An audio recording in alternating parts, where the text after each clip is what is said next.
He walked into the wrong interview with mud on his boots and a wrinkled resume. But the CEO didn't ask him to leave.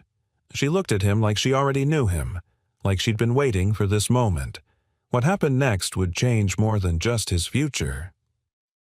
Before we dive into this heartfelt journey, if you enjoy stories about kindness, unexpected second chances, and the quiet power of doing the right thing, don't forget to subscribe. We share meaningful stories that just might stay with you long after the screen fades to black. Let me know if you'd like a version in voiceover style or with a more emotional tone for narration. A single dad applied for the wrong job. But the CEO said, "I never forgot what you did that night." The rain was relentless that morning, hammering down on the cracked windshield of Jake Dawson's aging truck like it held a personal grudge. He wiped a circle clear with the sleeve of his flannel shirt and squinted through the drizzle at the glass and steel high-rise looming ahead. It didn't look like a place that welcomed people like him, but today he had to try. He turned to his daughter in the back seat, still asleep in her car seat, bundled up in an oversized hoodie. Emma stirred her lashes, fluttering, and Jake leaned back to kiss her forehead. "Just 30 minutes, kiddo," he whispered. "I'll be back before your second muffin wears off." He pulled up the hood on his jacket, grabbed the worn manila folder holding his resume, one page mostly oil-stained, and stepped out into the storm. Inside the lobby, the air smelled of citrus polish and confidence. Jake's boots squeaked with each step on the marble floors as he searched for the directory. The board that had once shown floor listings now lay on the floor, knocked over with arrows and labels too soaked to read. He looked up at the empty reception desk. No one in sight. He pulled the crumpled text message from his pocket. "Interview for custodial position, 10 Surudoyem, 17th floor." He jabbed the elevator button and rode up, feeling the distance grow between himself and the life he knew. At floor 17, he stepped out into a narrow hallway where 2 glass doors stood wide open. Inside, a sleek conference room buzzed with tension. Well-dressed men and women sat around a polished walnut table, flipping through portfolios, sipping from tumblers of what was probably cucumber water. Jake hesitated. Then a young woman with a headset stepped out from a side room, her eyes darting toward him. "You're here for the EA interview, right?" she asked, clipboard in hand. "EA." Jake froze. "Executive assistant, I think," so he stammered, unsure. She glanced down at the list, frowned slightly, then motioned. "Have a seat. The CEO will be with you shortly." Jake slid into the only empty chair next to a man in a tailored navy suit who glanced at Jake's faded jeans and let out a soft, judgmental breath through his nose.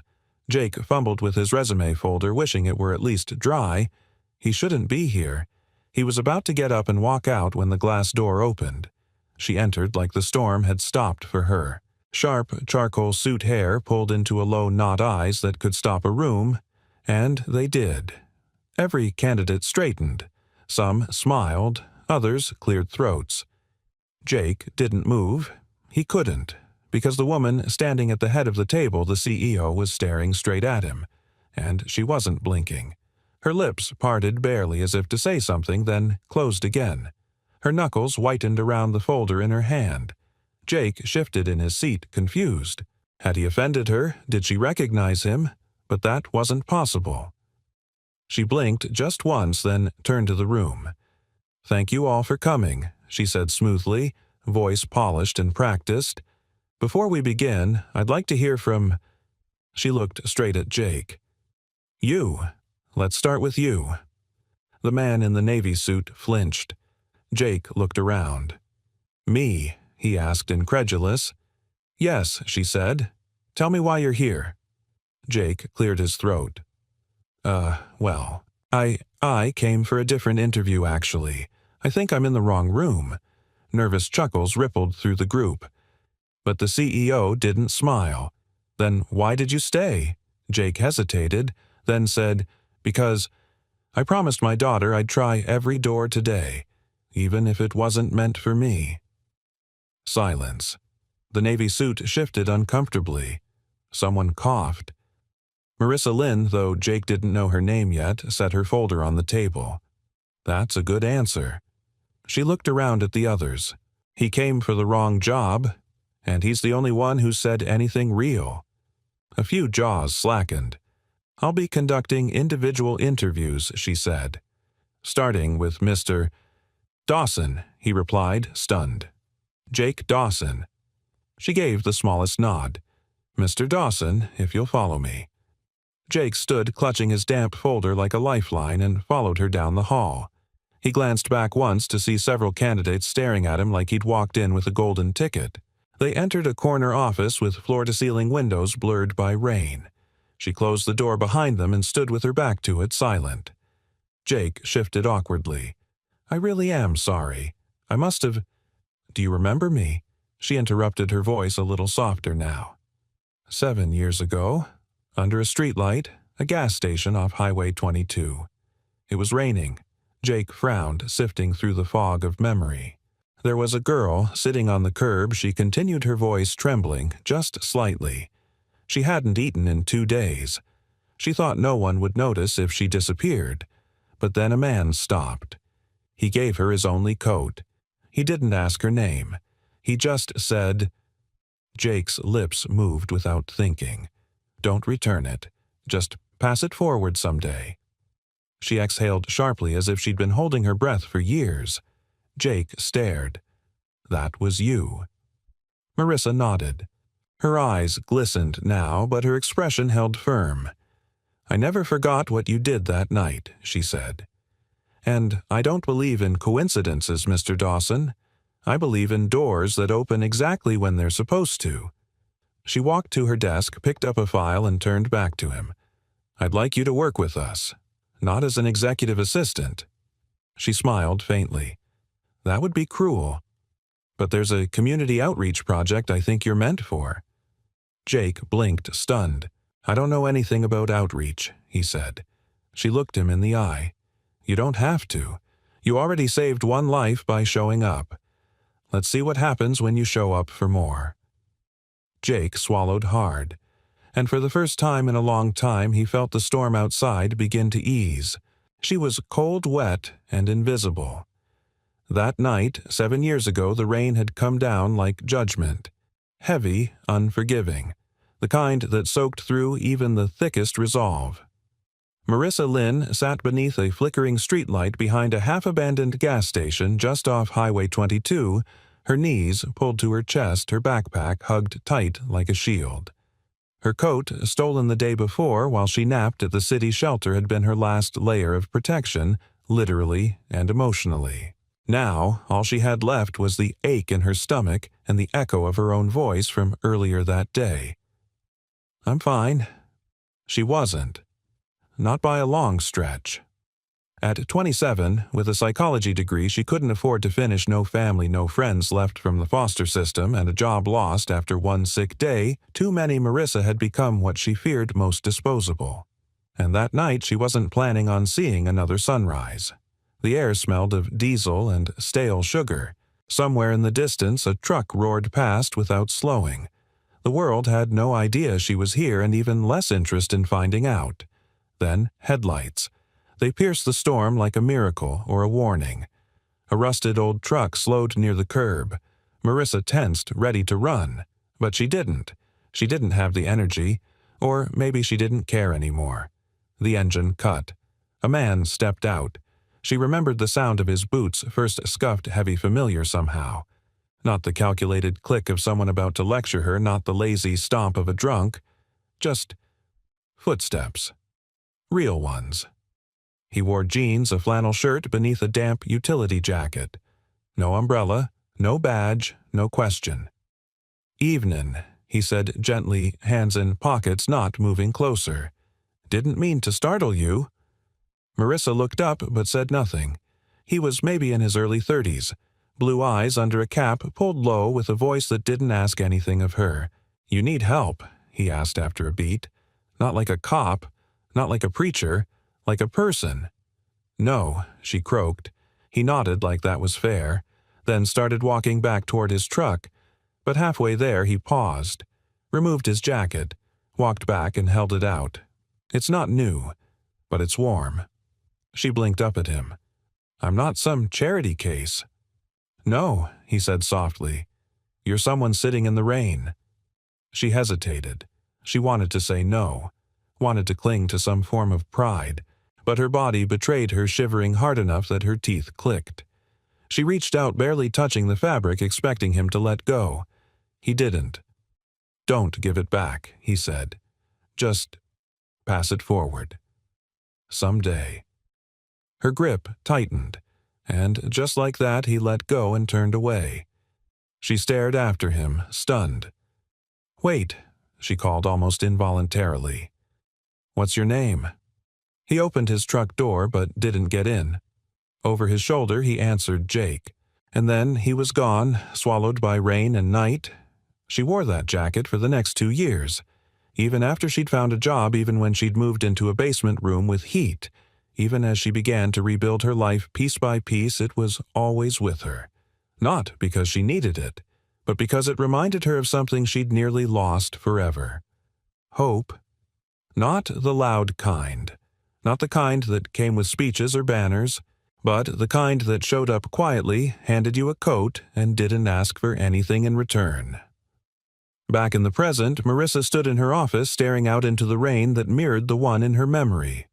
But this storm felt different now. Jake Dawson was back in her life, and he had no idea what he'd done for her that night. She still remembered the weight of his coat on her shoulders, the warmth, the dignity he gave her by not asking what she was doing out there, by not judging, by not offering advice or pity. That coat had made her feel seen. And now, 7 years later, he stood in her boardroom thinking he was there for a janitor's job, completely unaware that he had been the turning point in someone else's story. Marissa moved to her bookshelf, opened a small cedar box, and pulled out the coat. It was still there, worn a little torn at the sleeve, but folded neatly, preserved like a relic. She pressed her fingers into the fabric and closed her eyes. It wasn't just nostalgia. It was responsibility. She had built an empire of mental health support tools, a tech platform that connected struggling individuals with counselors and peer resources now used in 5 states and backed by major investors. But none would have happened if a mechanic hadn't stopped in the rain that night and offered her something more than warmth. Humanity. And now that same man was here trying to find work to support his little girl. She saw the frayed cuffs of his shirt, the quiet desperation in his eyes, the kind that can't be faked. The same eyes that had looked at her back then with no judgment, no agenda, just kindness. She wouldn't let the world pass him by the way it had almost passed her. Downstairs, Jake waited in the building cafe, a free coffee in hand. He hadn't asked for feeling out of place. Still unsure why the CEO herself had asked to see him. Still wondering if this was all some kind of cosmic mix-up. He looked out at the rain, his fingers tightening around the cup. Emma's face flashed through his mind, her sleepy smile that morning, the way she'd said, "You can do it, Daddy," like it was a magic spell. He had to find something, anything, for her, but something about the woman upstairs had stirred something deep in him, the look in her eyes, like she wasn't seeing a stranger, like she was remembering something. He just couldn't figure out what. Not yet.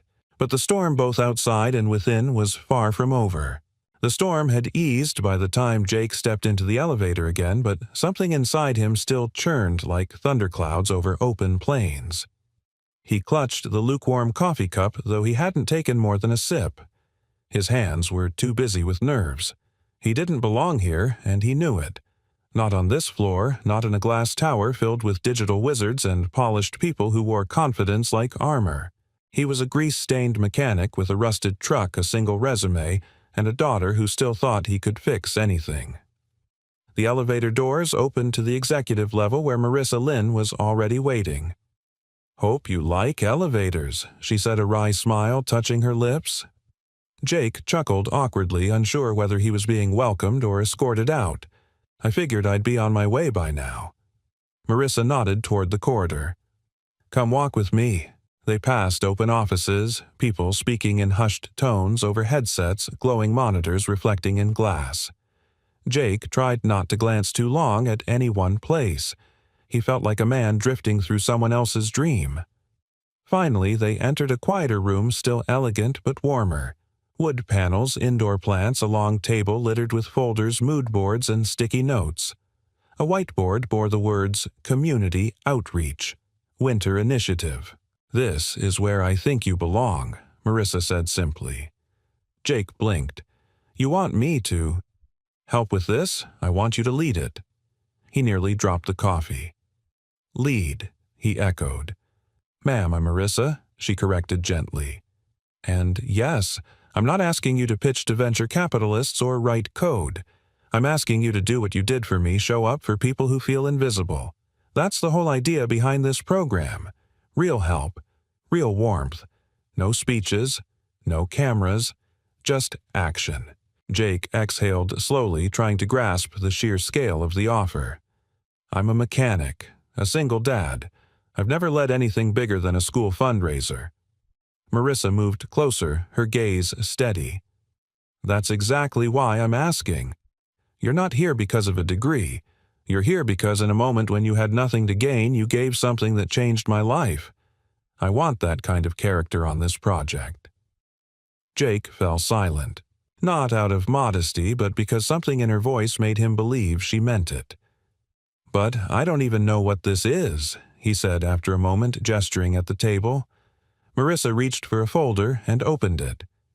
"We're launching a winter outreach program, partnerships with shelters, pop-up aid centers, volunteer-run kitchens. But we need someone on the ground who understands people. Someone who listens more than they talk. Someone who's lived it." Jake looked down at a flyer mock-up titled The Warmth Line 1 Coat. One story. One life. Something caught in his chest. "I get paid for this." Marissa smiled. "More than a custodian would. Less than a CEO, but enough to help your daughter sleep warm and eat better than vending machine crackers." Jake laughed and, to his own surprise, felt his eyes sting. "I don't know if I'm the right guy for this," he said, "but I want to try." She offered her hand. "That's all I need." Their handshake was firm. Real. No pretense. Just then, the door opened and a young man with thick glasses and a tech hoodie stepped in. "Sorry, Marissa. The system update crashed on floor 5. We lost the email logs and—" He froze when he saw Jake. "Oh," he said, trying to cover. "Didn't know you had someone with you." Marissa nodded. "This is Jake Dawson. He'll be heading the Winter Initiative." The man gave a tight smile, clearly uncertain. Jake extended a hand. "Nice to meet you." The man hesitated, but eventually shook it. "Kyle, Data Systems. Good luck with whatever this is." When Kyle left, Jake scratched his neck. "I think I just got my first polite brush off." Marissa laughed. "Give it time. Half of them don't know how to talk to people unless it's in code." Jake grinned. "I guess I speak an older language. Exactly why we need you." That afternoon, Jake stayed to meet the team he'd be working with. It was eclectic. A fiery single mom named Trina who handled logistics and drove a battered minivan with stickers that read, "Coffee first, humanity second." Luis, a soft-spoken first-generation college grad whose resume outshone his confidence by a mile and who typed faster than he spoke. And Zane, a re-entry program hire with a tough exterior and a history of bad decisions, as he put it, but sharp instincts and a deeply buried heart. None of them looked like traditional nonprofit professionals. None wore suits. And none of them seemed particularly thrilled to be reporting to Jake.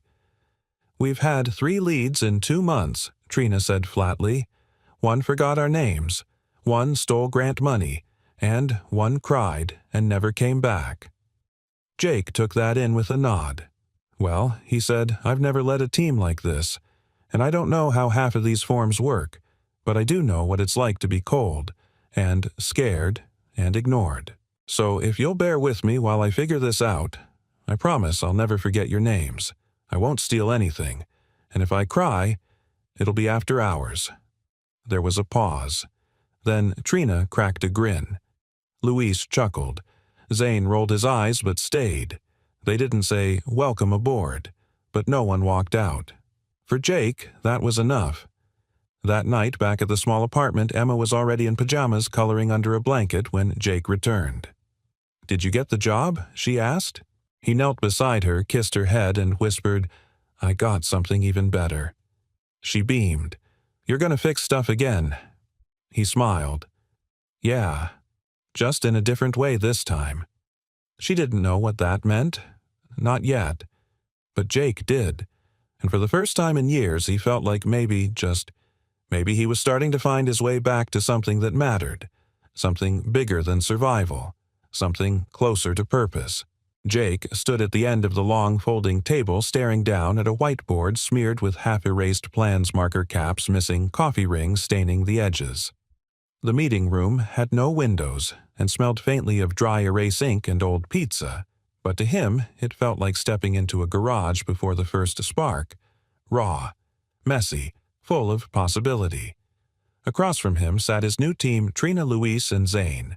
3 pairs of eyes, 3 layers of guarded skepticism. 3 people who, like him, weren't supposed to belong in a building like this. So Jake began, his voice steady but casual. "I figure we start with what doesn't work." Luis raised an eyebrow. "Everything." Jake cracked a smile. "Fair point. Let's be more specific. Why did the last 3 leads fail?" Trina leaned back in her chair, arms crossed.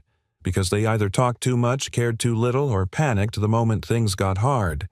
Luis added, and one of them used team building as an excuse to read us poems about clouds. Zane grunted. He lasted 6 days. Jake nodded slowly. "Okay, no poetry. Got it." The corner of Trina's mouth twitched. He took a step closer to the table. "I'm not here to pretend I know more than you. I don't. I've never run a community initiative. I'm a mechanic. I know how to fix engines and pack school lunches. But I've been broke scared and overlooked. And I know what it's like to need a hand and get a lecture instead." The room stayed quiet, but something softened almost imperceptibly. Jake gestured to the board. "We've got 4 weeks to launch this thing. The warmth line. That means we need coat drives, distribution centers, pop-up shelters, and volunteers who won't vanish when it gets cold." Luis tilted his head. "You want us to start from scratch?" Jake shook his head. "No, I want us to start from real. What's already working out there? Who's already doing good and getting ignored?" Trina finally uncrossed her arms. "I know a guy in East Portland who runs a food truck that feeds homeless vets. Doesn't advertise, doesn't ask questions. He just shows up." "Perfect," Jake said. "Let's visit him." Zane spoke up, his voice rough. "There's a barber near Columbia Park. Cuts hair for free on Sundays. Used to be inside himself, says clean hair changes how a man sees his own reflection."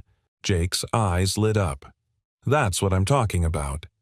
He grabbed a marker and scribbled names on the board, the letters shaky but full of momentum.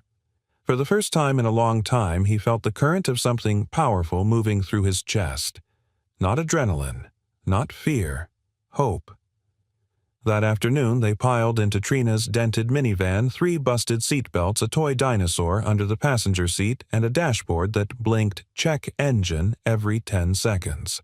"Irony," Jake muttered, patting the wheel. Trina snorted. "She may be ugly, but she's loyal." They drove through neighborhoods often left off planning maps. Streets without sidewalks, houses with boarded windows, community centers running on donations and grit. Luis took notes in the back, tapping away on his laptop, while Zane rode shotgun eyes alert beneath his hood. Their first stop, the food truck.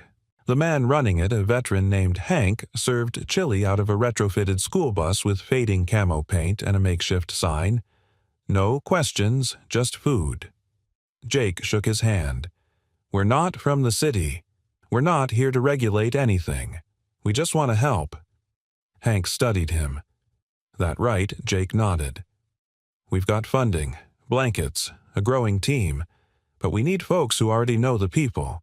Hank scooped another ladle of chili into a dented bowl, handed it to a teen with no shoes, then looked back at Jake. "You show up again next week, maybe I'll believe you." Jake smiled. "Fair enough." Next stopped the barber, a soft-spoken man named Darren with tired eyes and hands like carved wood. His tiny shop doubled as a safe space. The walls were covered in Polaroid smiling men with fresh cuts and a little more dignity than they walked in with. Jake watched as Darren handed a mirror to a middle-aged man who looked like he hadn't seen his own face in weeks. "Still got it," the man whispered. That one sentence hit Jake in the ribs. Back in the van, Jake exhaled hard. "We're not building a project," he said. "We're building a bridge." Zane gave a rare nod of agreement. "Let's just make sure we don't burn it once it's done." That evening, as twilight bled into cold, Jake stood with Trina outside a church-turned shelter they hoped to partner with.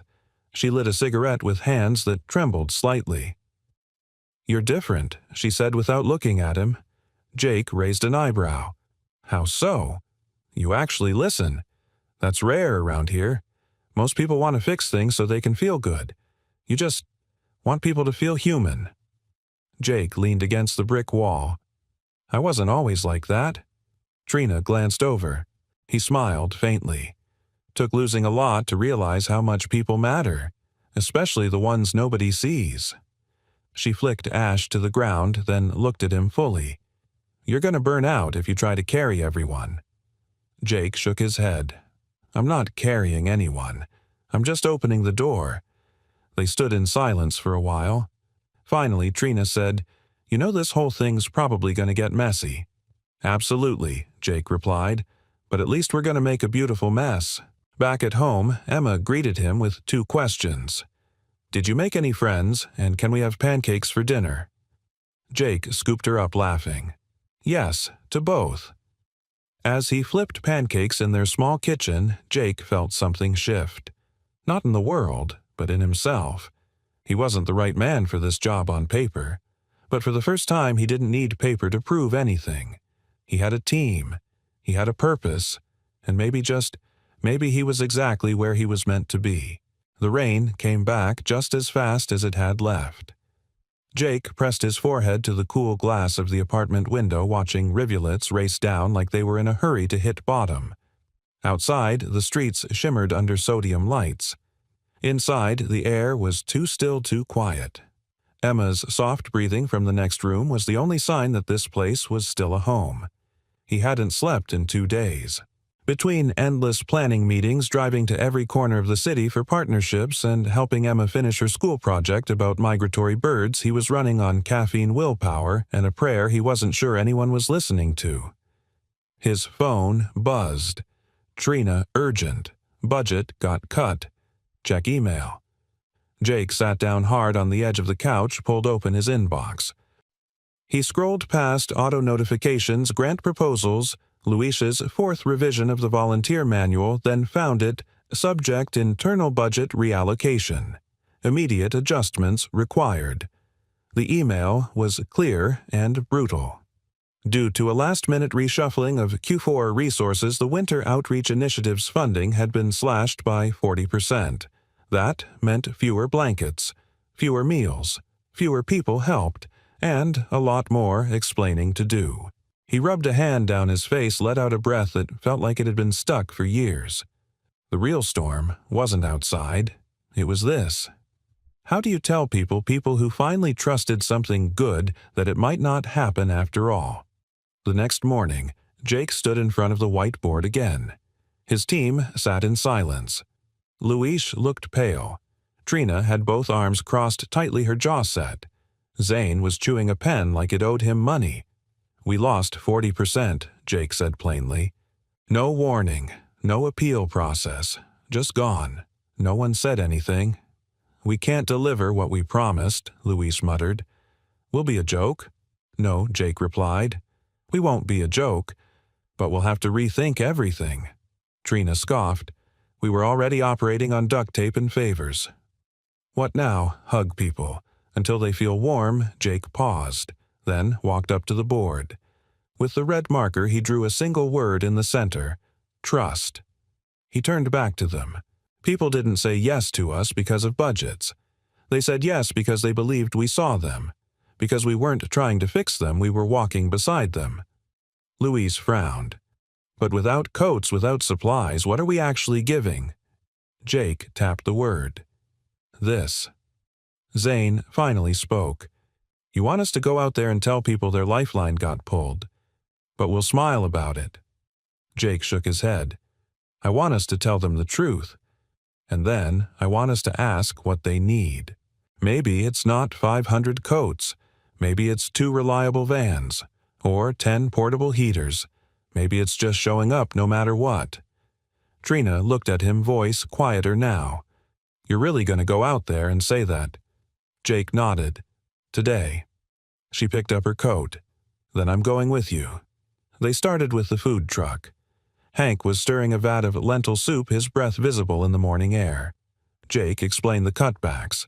Hank didn't flinch. "I figured that might happen," he said, ladling soup into biodegradable cups. "That's why I didn't say yes for the blankets. I said yes because no one else came out here and asked." Jake's throat tightened.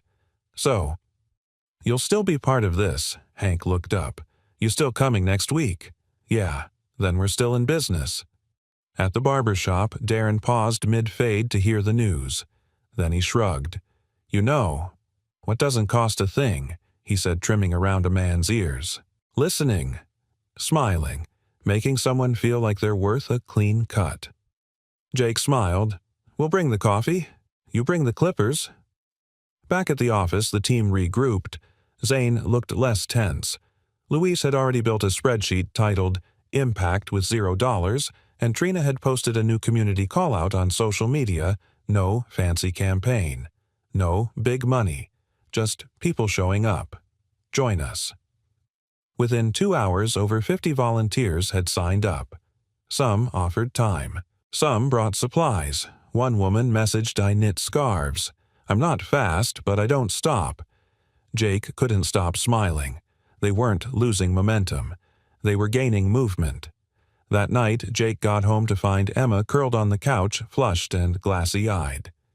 "Hey, kiddo." He crouched down beside her, touched her forehead. "Too warm." Emma tried to sit up. "I'm okay, Daddy." "No, you're not," he murmured. "We'll fix it." He called the on-call nurse. Clinic closed. Emergency room meant long hours and a bill he couldn't afford. He opened the medicine cabinet. One children's fever reducer left, expired. He stared at the bottle rage and helplessness swirling inside him. He had been so focused on helping the city he forgot how close he still lived to the edge. And Emma, his everything, was paying the price. He didn't sleep that night. He sat beside her with a wet cloth and cold compresses, whispering stories about brave girls and gentle dragons, and how sometimes even knights needed help, too. When her breathing finally slowed, he opened his wallet. 2 20s, a 5. That was it. The last of his savings had gone to buying supplies for their outreach teams. He'd told no one, not even Marissa, because it had felt right. Good. Now, he wasn't sure anymore. Morning came gray and unforgiving. Jake stood in the kitchen waiting for the kettle to boil, eyes hollow. Then a knock at the door. He opened it to find Trina holding a brown bag. Louise said, "You left early yesterday," she said. "Brought soup." Jake tried to thank her, but emotion closed his throat. Trina looked past him and saw Emma asleep on the couch, a blanket up to her chin. She said nothing, just stepped forward, set the bag down, and pulled out a bottle of children's Tylenol. Jake blinked. "How did you—" "I'm a mom," she said. "We noticed the signs." Then she looked him square in the eye. "Next time, ask for help. You don't need to be the hero every hour of the day." Jake swallowed hard, nodded, because right then in the quiet of that tiny apartment he realized something profound. The warmth he'd been trying to give to the city had already found its way back to him. The city was wrapped in fog that morning, soft and heavy like a memory. Marissa stood in the quiet of her private office, the soundproof walls blocking out the hum of emails, meetings, and polite chaos beyond the glass. In her hands, she held something that didn't belong to the world she now commanded. A coat, frayed at the cuffs, zipper a little stubborn. The color, once a deep brown, had faded to something closer to warmth than pigment. Folded neatly in her cedar-lined keepsake box, the coat smelled faintly of old denim and winter air. She hadn't touched it in years. Not because she forgot, but because some things are too sacred for everyday handling. Yet now, with Jake Dawson back in her orbit, the coat seemed to radiate through the wood like a heartbeat she hadn't noticed in years. She laid it gently on the conference table, running her fingers over the stitching. 7 years. 7 long years since the night she nearly disappeared. Not in the literal sense, but in the deeper, quieter way that people vanish when no one sees them, when no one speaks their name. That night she had sat under the flickering streetlight with soaked jeans, an empty stomach, and a soul that no longer believed in doors that opened. Until a stranger walked up and offered her warmth. No strings, no name, no sermon. Just the words that had burrowed into her chest and stayed there. Don't return it. Just pass it forward someday. She had lived those words every day since. The company she built. The programs they launched. Every anonymous scholarship, every emergency shelter, every late-night text line for someone who didn't want to face morning. It all began with that coat. And the man who'd given it without hesitation now sat 3 floors below, leading a team with zero ego and infinite heart. Jake still didn't know what he'd done for her. Not really. And part of her wondered, when is the right moment to tell someone they saved your life without ever knowing they held it in their hands? Downstairs, the team was buzzing. Trina was fielding calls from volunteers. Luis was organizing new inventory donations that had somehow tripled overnight. Zane, surprisingly, was building makeshift shelving in the basement for winter gear with the quiet focus of a man who never wasted movement. And Jake. He was hunched over a folding table helping a shy high schooler write her name badge. She wanted to volunteer but was scared of speaking in public. Jake sat beside her talking in soft tones, letting her take her time. He didn't teach. He didn't lecture. He just was. And people bloomed near him because of that. Marissa watched from the hallway, the coat folded in her arms. She hesitated, then stepped back before he could see her. Not yet. She needed him to see it through her, not for her. Later that day, Jake found a package on his desk wrapped in simple brown paper. No card, no note. Inside was the coat. The same coat he'd forgotten ever owning. The stitching was still loose on the left sleeve where he'd caught it years ago fixing a stranger's engine. His breath caught. He turned it over in his hand slowly as if memory might spill out of the lining. Emma's voice echoed in his mind from the night before. "Daddy, you're gonna fix stuff again." He smiled faintly. Maybe that included the parts of himself he thought had worn too thin. That evening, Jake met Marissa in the company's small cafe just as she was finishing a call. She looked up, saw the coat over his arm, and smiled. "You kept it," he said softly. She nodded. "Of course. I didn't even know I'd given you something that mattered." Marissa looked at him, eyes clear but full. "That's the thing about real kindness, Jake. It matters especially when you don't know it does." He sat down across from her. "Why didn't you say anything sooner?" he asked. When we first met again, she hesitated. "Because I wanted you to show me who you are now, not just who you were that night." Jake tilted his head. "And you're still him," she said. "But more. You're the man who gave away his only coat to a stranger, and then showed up years later to lead a movement without even realizing he already had." The weight of her words settled between them like something sacred. Jake let out a breath. That night, I remember thinking, I can't fix her life, but maybe I can fix that moment for her. "You did," she said, "and now you're helping fix 100 more." He looked down at the coat. "I didn't know it still had a job to do." Marissa leaned forward. "It's not the coat, Jake. It's the man who gave it. And the fact that you're still doing it one moment at a time." There was silence between them, not awkward, but full. And in that stillness something shifted. Not just gratitude, not just admiration, but something that might one day become love. That night, Jake returned home and found Emma sitting on the floor with construction paper and scissors. "What are you working on?" he asked, crouching beside her. "It's a storybook," she said. "About you." Jake blinked. "Me." She nodded. "It's called The Man Who Gives His Coat Away. He swallowed hard. Sounds like a good man. Emma grinned. He is, and at the end he gets lots of coats back, but he only keeps one. Which one? She looked up, the one that made someone else want to be kind too. Jake pulled her into a hug, the coat still folded on the armchair behind them. It had done its job once, and now through his daughter in this city and maybe even through Marissa it was doing it again. The text came just after sunrise. Trina, you need to get down here, now. It's bad. Jake bolted upright, heart already pounding before his feet hit the floor. He moved on instinct, shoes, coat keys, a whispered kiss to Emma's forehead, and was out the door within 5 minutes. By the time he pulled into the underground parking at headquarters, his stomach was in knots. Rain flecked his windshield like static. The elevator ride felt endless. He walked into chaos. The project room looked like a storm had passed through. Chairs, overturned folders, scattered Trina pacing with a face like stone. Luis sat at the edge of the table, eyes wide with disbelief, a paper trembling in his hand. Zane stood against the wall, arms folded, jaw tight. "What happened?" Jake asked. Trina handed him the document. Read it. Jake scanned the first few lines and felt the ground shift beneath him. Formal complaint of financial mismanagement. Winter Outreach Project. He blinked. What the apparently Luis said. Voice strained, someone submitted an internal report claiming we misused funds, purchased unauthorized supplies, distributed resources to unverified recipients, and lacked basic documentation. Jake looked up.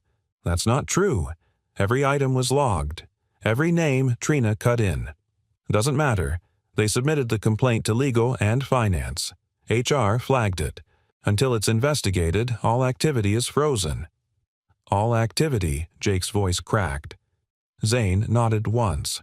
No vans, no volunteers, no distribution, nothing.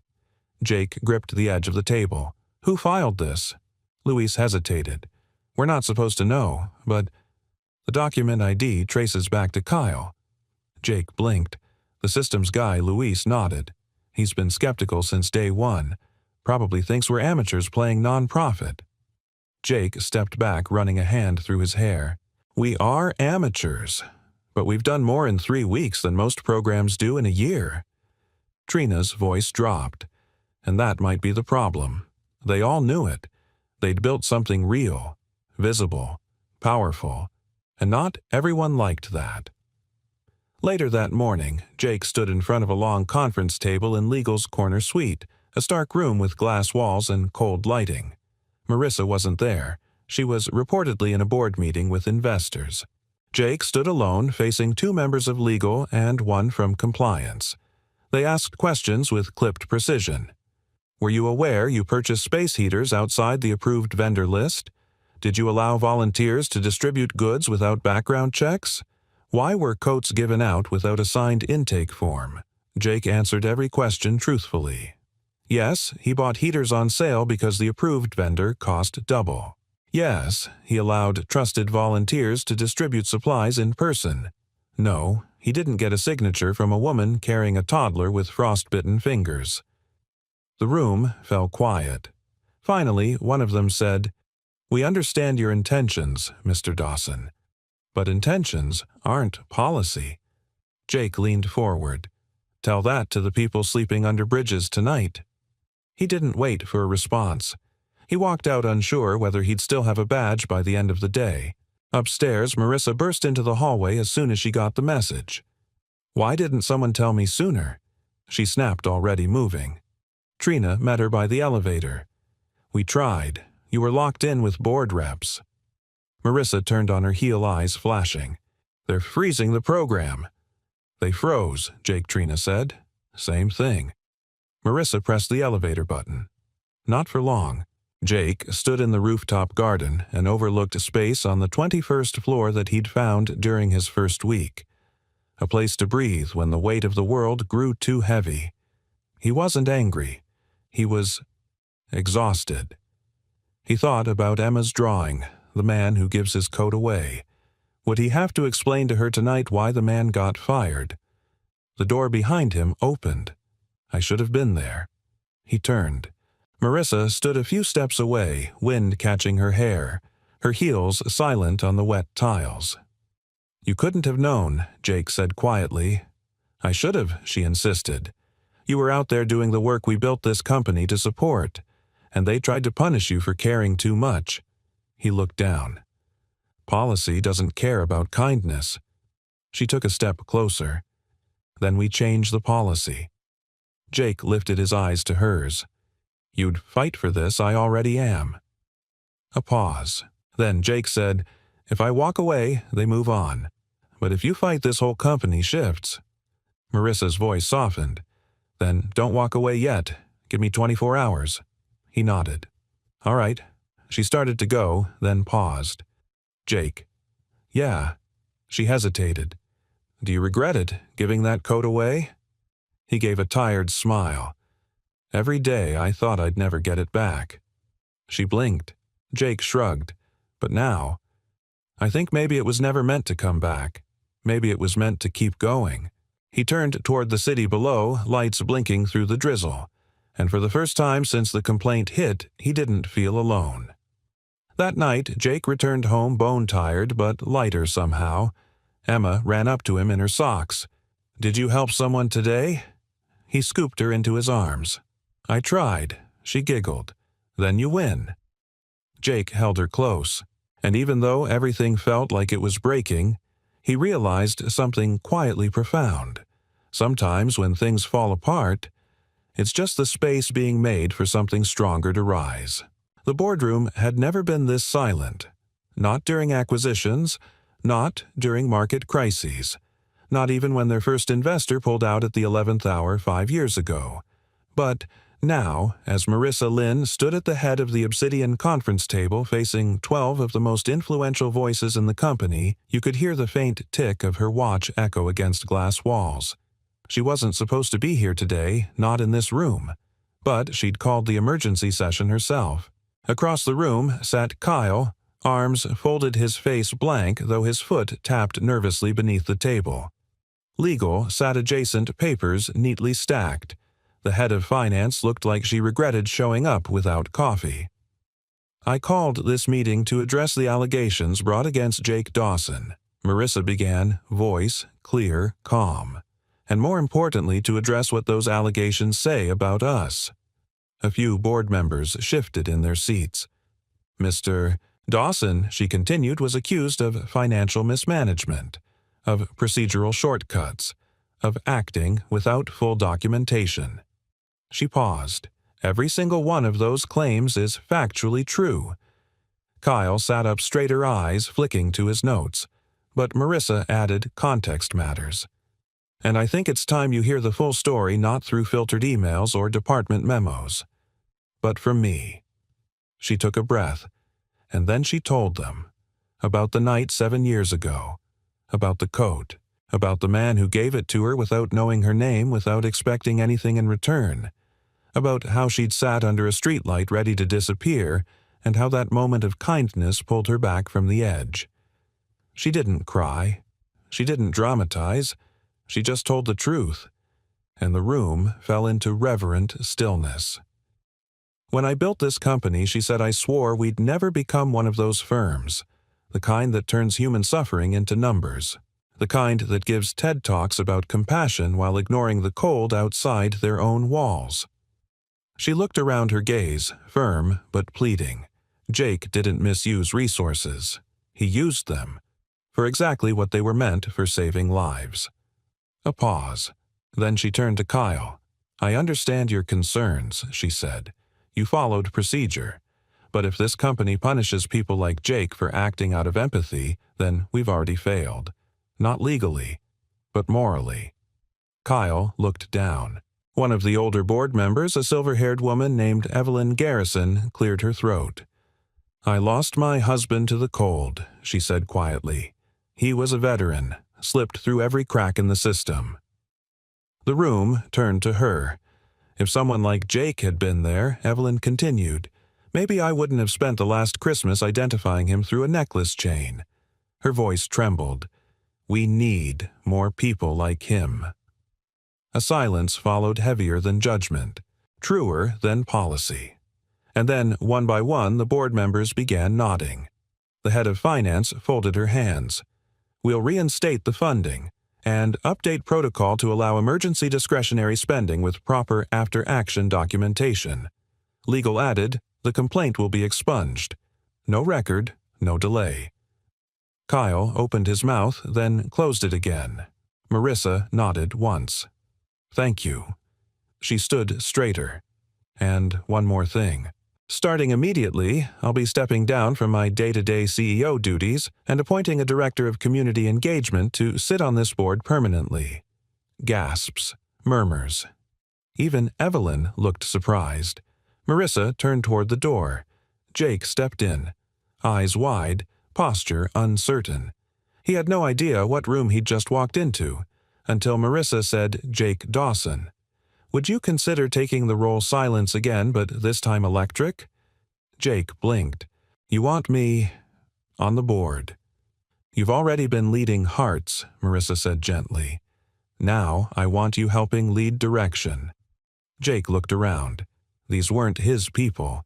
They wore suits worth more than his truck.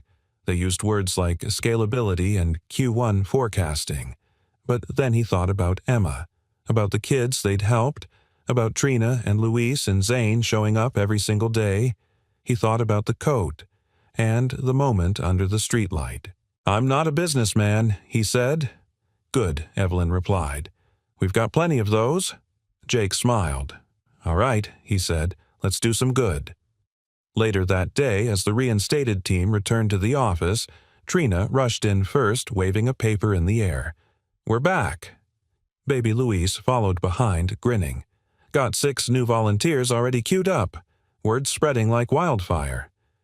Zane gave Jake a subtle nod from the corner. "Heard you made it upstairs." Jake chuckled. "I didn't mean to." Trina clapped him on the back. "That's the only way it ever works." That evening, Marissa found Jake on the rooftop again, leaning against the railing. "You okay?" she asked. He nodded slowly. "I keep thinking how close I came to walking away. If you hadn't stepped in—" "You did walk away," she interrupted, "for the right reasons. But you came back. That's what matters." Jake turned toward her. "You didn't have to fight for me." "Yes," she said, stepping closer, "I did." A long pause. Then she added, voice softer now. "You saved my life, and today you helped me save something bigger than both of us."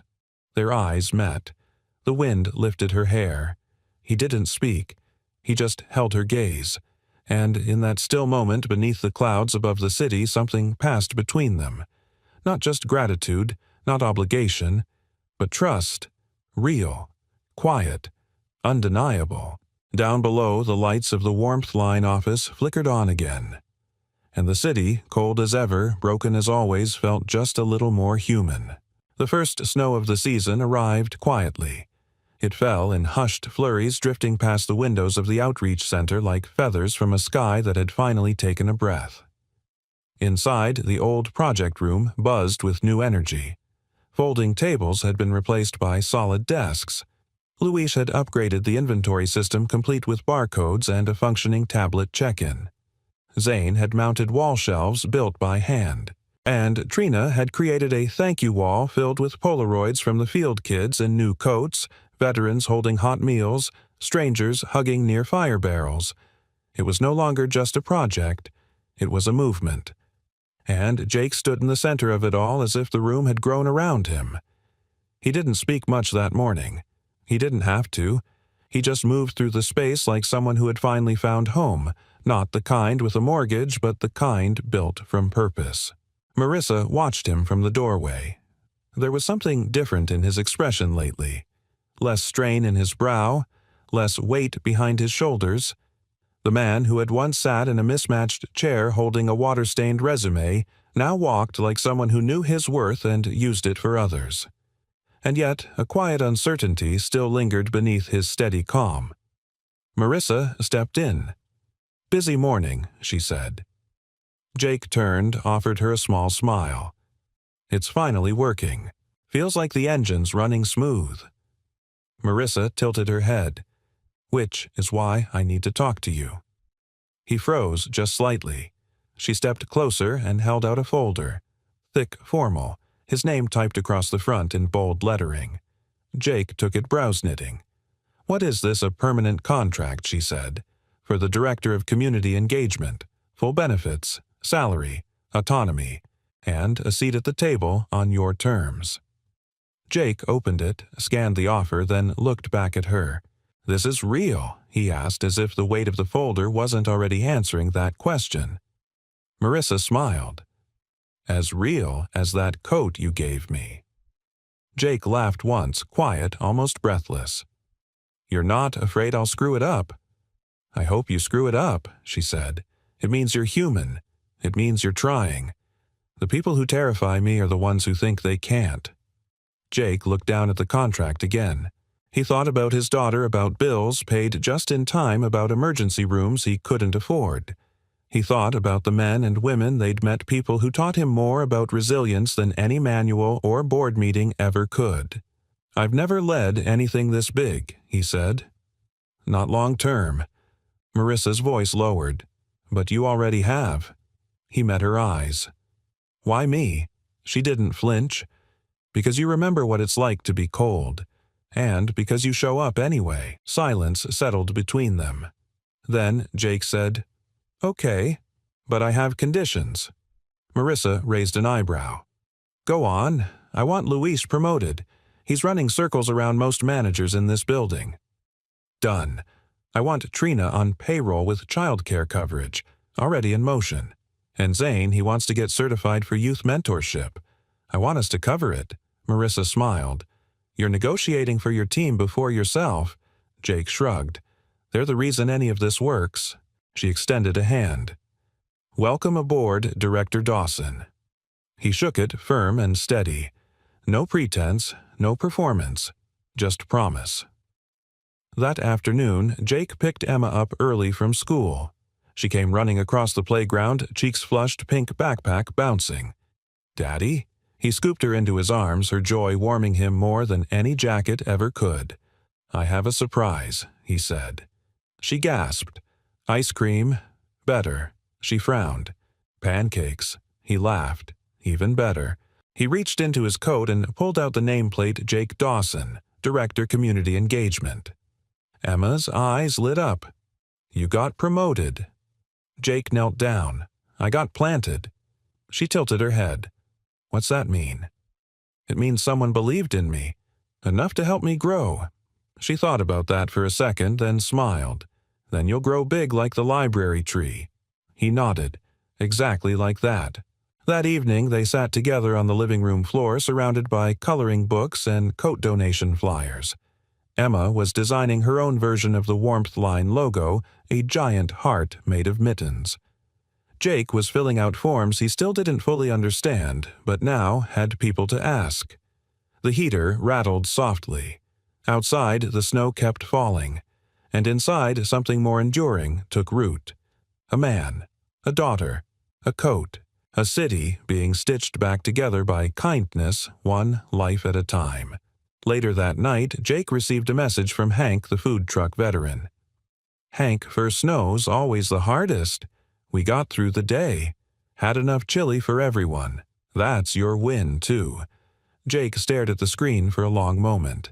Then he typed back, "Jake, it's all of ours now." He looked across the room at Emma, already curled beneath a quilt, one hand still holding a crayon in her sleep. He walked to the armchair, sat down slowly, and unfolded the coat that started it all. And for a moment, he just held it. Not as a symbol of where he'd been, but as a reminder of where he was now. Home, not because he had arrived, but because he had finally decided to stay. The community center gymnasium had never been this full. The echo of laughter-soft guitar music, the clink of mugs, and the rustle of winter coats filled the converted space like a living heartbeat. Above the entrance hung a banner stitched together by a dozen hands. The Warmth Line. One coat. One story. One life. It was launch day. And Jake stood near the entrance in his pressed flannel and name badge, watching something he once thought impossible unfold before him. Volunteers lined the walls with folding tables, each labeled with the simple word, coats, meals, blankets, conversations. Yes, conversations. Luis's idea, and a good one. Because sometimes Luis had said people need a voice before they need a sandwich. There were handmade scarves from a local knitting circle. Soup from Hank's truck parked out back with his signature, no questions, just food sign. Trina's kid was chasing a balloon across the floor while Trina herself stood near the check-in table organizing with military precision. Zane manned the shelter resource board, handing out flyers and talking quietly with a young man who hadn't made eye contact in 10 minutes but hadn't walked away either.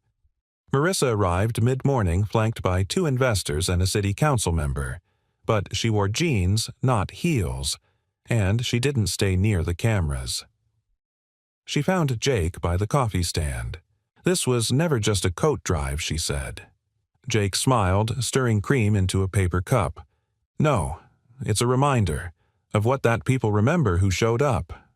Marissa watched as a little girl wrapped a too big scarf around her mother's neck, both giggling like they'd never seen snow before. Then her eyes turned back to Jake. And who made them feel like they mattered.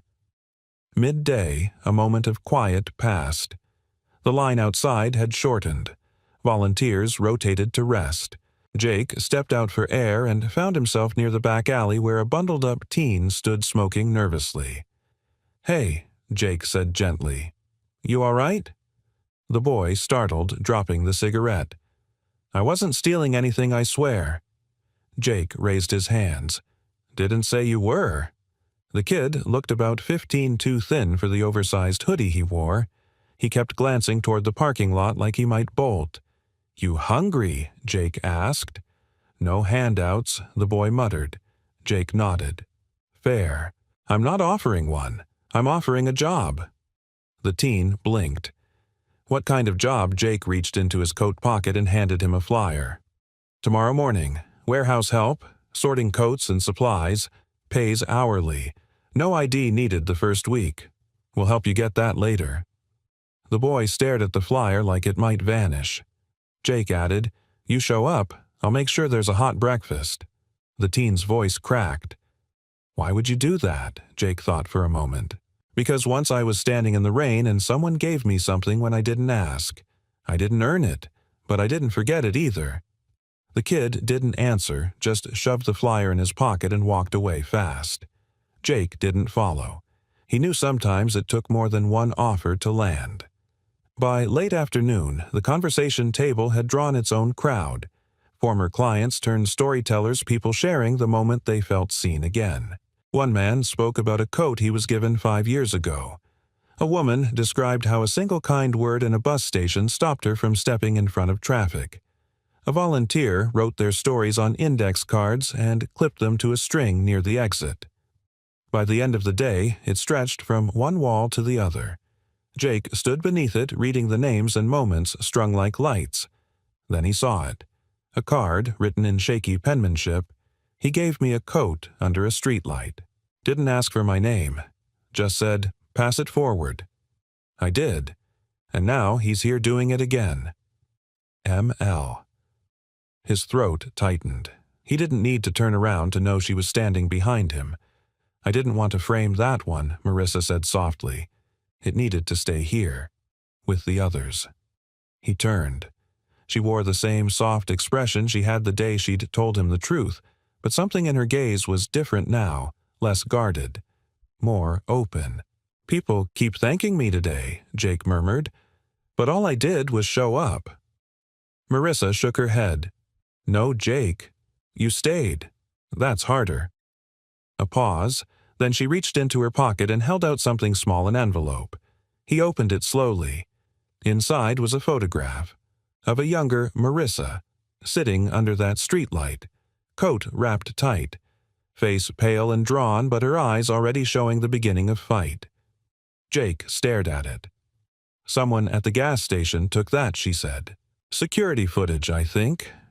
They gave me a copy later. I never knew what to do with it." Jake held the photo carefully reverently. Now he did. "I want to frame this," he said. "Put it next to the very first coat we distribute next winter." She smiled. "Then let me write the caption." They stood quietly for a while, the laughter of children and the hum of purpose behind them.